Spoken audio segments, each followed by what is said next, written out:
नमस्कार, मैं मुकुल द्विवेदी। स्वागत है आपका हमारे इस खास शो एकल के योद्धा में, जिनमें हम बात करते हैं उन योद्धाओं के बारे में जो जमीन पर रहकर एकल अभियान को सफल बना रहे हैं। आज हमारे साथ मौजूद है ऐसे ही एक योद्धा जो राजस्थान से आते हैं। नाम है उनका रामेश्वर दयाल जी। स्वागत है रामेश्वर जी हमारे इस खास शो एकल के योद्धा में। सबसे पहले हम आपसे जानेंगे कि आप एक कार्यकर्ता से धीरे धीरे आप कई प्रभाग अभी देख रहे हैं, तो ये सफ़र कैसा रहा आपके लिए?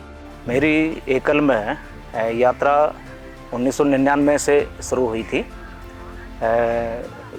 एकल अभियान को अखिल भारतीय स्वरूप 1999 में दिया गया था।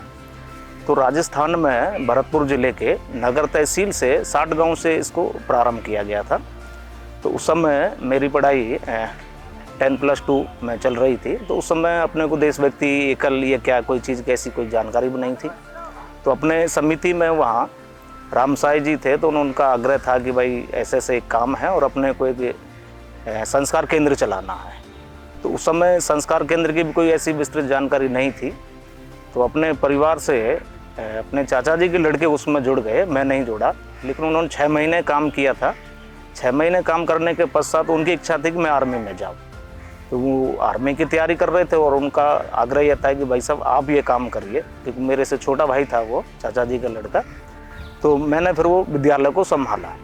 अब जैसे एकल विद्यालय में जाना शुरू किया, बैठकों में जाना शुरू किया, तो धीरे धीरे देशभक्ति गीत, बच्चों के साथ में घुलना मिलना, तो वो फिर अपने को भी अच्छा लगने लगा। तो धीरे धीरे प्रिय रुचि उसमें बढ़ती चली गई। तो ये जीवन यात्रा 23 साल की विभिन्न दायित्वों का निर्वाह करते हुए रही। और जैसे कि हम सब जानते हैं कि कार्यकर्ता के लिए तो संगठन का एक आदेश होता है कि आपकी ये जिम्मेदारी है, ये केंद्र है। तो कार्यकर्ता उसी भाव से उसको तय करके आगे बढ़ता है। तो ये अपनी एक संक्षिप्त जीवन यात्रा। अच्छा, आप का सपना था कि आर्मी में जाना है, लेकिन फिर आप समाज सेवा में आ गए, और वो भी उस उम्र में जहाँ से लोग अपने करियर को दिशा देते हैं। तो घर वालों ने इसका अपोज नहीं किया कि आपको आर्मी में जाना था, लेकिन आप एकल विद्यालय की ओर आ गए। तो ये कैसे किया आपने? ये उस समय वास्तव में देखा जाए तो बड़ा डिफ़िकल्ट समय था, क्योंकि परिवार में बड़ा मैं ही हूँ, मेरे से छोटे हैं, बड़ी सिस्टर है। तो परिवार की एक अपेक्षा रहती है कि बच्चा आगे जाए, कुछ करे। लेकिन जब एकल में जाना शुरू हुआ तो यहाँ भी एक देशभक्ति का भाव देखने को मिला। तो मन में आया कि आर्मी में हो सकता है कि वहाँ जाना होगा, नहीं होगा, लेकिन हमारे सामने एक अवसर है, तो इस माध्यम से क्यों ना हम इसी को स्वीकार करें। तो पढ़ाई के साथ साथ में इस काम में भी लगते गए, और विभिन्न प्रकार की उस समय चुनौतियाँ भी आई, उनका भी सामना अपन ने किया। तो तब से लगे हुए हैं इस काम में।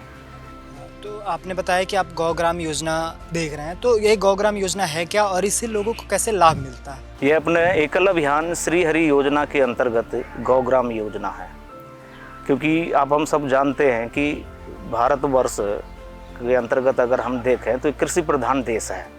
अब कृषि प्रधान देश है तो इसकी कृषि व्यवस्था गौ आधारित पहले होती थी।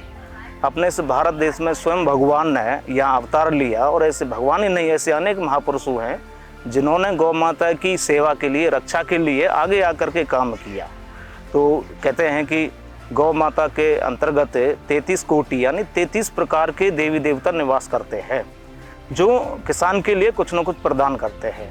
तो उसी के अंतर्गत संगठन ने यह तय किया कि भगवान श्री कृष्ण के देश में, जहाँ गौ माता की रक्षा के लिए स्वयं भगवान अवतरित हुए, आज उसी देश में दिन प्रतिदिन अगर देखा जाए तो प्रति वर्ष 2 करोड़ गौवंश हत्याएं होती हैं। तो भगवान श्री कृष्ण के देश में अगर जहाँ गौ माता चित्कार कर रही हो, तो उस देश का विकास कैसे संभव हो।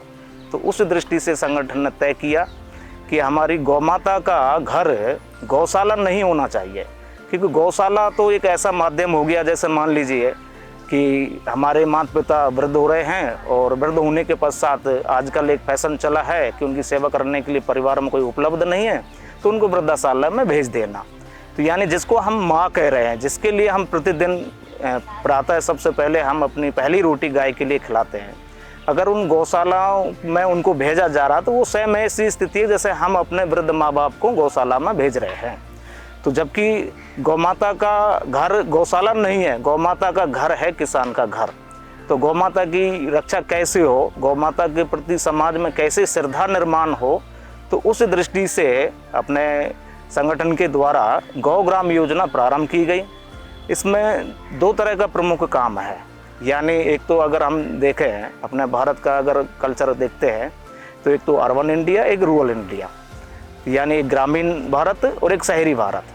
तो यानी शहरी क्षेत्र में बहुत बड़ा समाज, उनके अंदर भावना है कि गौ माता की सेवा होनी चाहिए, लेकिन आज बड़े बड़े क्षेत्र में हम देखते हैं गौ माता को रखने के लिए वो स्थान नहीं है, तो गौ माता की सेवा कैसे की जाए। लेकिन भाव है उनके अंदर, किसान गौ माता को अपने परिवार में रख सकता है, लेकिन उसकी क्षमता नहीं है कि वो गौ माता को, बगैर दूध देने वाली गौ माता को घर में कैसे रखे, क्योंकि दूध देती है तो हर व्यक्ति रखता है, जब दूध नहीं दे रही है तो उसके बाद गौ माता की सेवा कैसे हो। तो संगठन ने यह तय किया, नगरीय समाज और ग्रामीण समाज, इन दोनों के अंदर गौ माता के प्रति आस्था निर्माण की जाए। तो यानी नगरीय समाज को हमने नाम दिया है गौ रक्षक परिवार, और ग्रामीण क्षेत्र के अंतर्गत यानी जो किसान का परिवार है जो गौ माता को रखेगा उसको नाम दिया है गौपालक परिवार। तो यानी गौ रक्षक परिवार के द्वारा एक एक गौ माताओं को गौपालक परिवार के लिए अडॉप्ट कराना, यानी गौशालाओं में ऐसी गौ माताएं जो दूध नहीं दे रही उन गौ माताओं को निकाल करके और किसान के परिवार में उनको भिजवाना। अब वो किसान परिवार के लिए 1 साल के चारे की व्यवस्था अपने नगरीय समाज के द्वारा आग्रह रहता है। अब उस 1 साल में उस गौपालक परिवार को उतना प्रशिक्षण दिया जाता है कि वो गौ के गोबर के माध्यम से, गौमूत्र के माध्यम से, यानी गौ उत्पाद निर्माण करके वो इतना आत्मनिर्भर हो जाए कि आगे से उसको किसी के सामने हाथ नहीं फैलाना पड़े। जो गायें उनको दी जाती है तो क्या वो दुधारू गाय होती हैं या सिर्फ वो गायें होती हैं जो दूध नहीं देती, उनसे उनके गोबर से, गौमूत्र से जो भी चीज़ें बनती हैं वो बनाया जा सके? नहीं, गाय हमारी जितनी भी होती है वो बगैर दूध के देने वाली गाय होती है, और ऐसी गाय होती है जो असहाय है, क्योंकि दूध देने वाली गाय को तो हर व्यक्ति रखना पसंद करता है, लेकिन जो दूध नहीं दे रही है उस गाय को हम किसान परिवार में स्थापित करते हैं।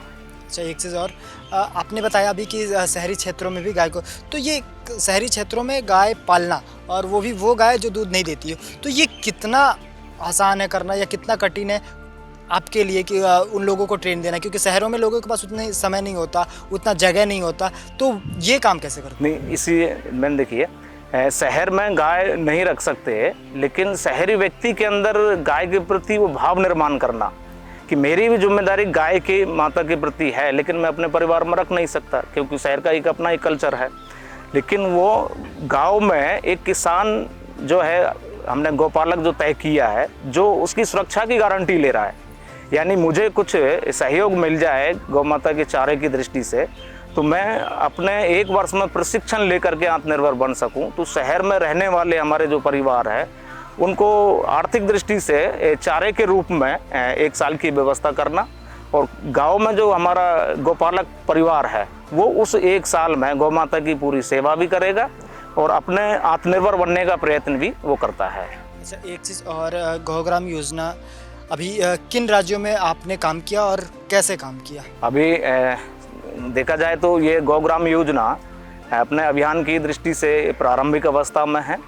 अभी बिहार और अपने झारखंड से इसकी शुरुआत हो रही है, उत्तर प्रदेश में अपना ब्रजमंडल संभाग है, यहाँ से भी इसकी शुरुआत हो रही है। अभी एक प्रयोग है, ये हमारा पहला सफल प्रयोग है, बाकी आगे परिणाम आएंगे, उसके आधार पर इसको आगे बढ़ाएंगे। तो अब तक कितने परिवारों को आप गौग्राम योजना से आत्मनिर्भर बना चुके हैं? अभी लगभग 1000 परिवारों में गौवंश दिया गया है और ये प्रक्रिया निरंतर जारी है अभी। बहुत बहुत धन्यवाद आपका हमारे साथ जुड़ने के लिए। तो ये थे हमारे साथ रामेश्वर दयाल जी, जो गौग्राम योजना के प्रभाग योजना प्रमुख रहे हैं और गांव और शहरों में घूम घूम कर लोगों को इसलिए जागरूक कर रहे हैं कि वो गौ माता की सेवा करें और खुद को आत्मनिर्भर बनाएं।